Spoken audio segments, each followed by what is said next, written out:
कुमार महाराष्ट्र केसरी पहलवान वैभव रासकर यांचं सहर्ष स्वागत।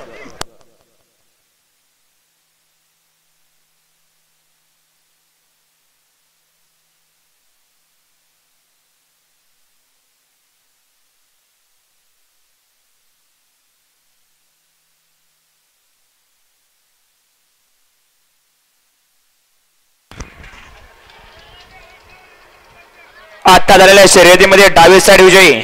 धन्यवाद। ठाईने गाड्या सुरू येणारे राखीव तासात चालत जायचं आहे, बाहेरनं चालत जायचं आहे। मागे दुसरी शर्यत सुटण्यासाठी सज्ज होते। पावत्या केलेले बैलगाडी मालक गाड्या घेऊन खाली जायचं आहे। विजयी बैलगाडी मालकाने आपली पावती खालून शिक्का मारून वर घेऊन या। ज्या गाड्या विजय होत आहेत त्यांनी खाली पावती मिळते, शिक्का मारून ती पावती घेऊन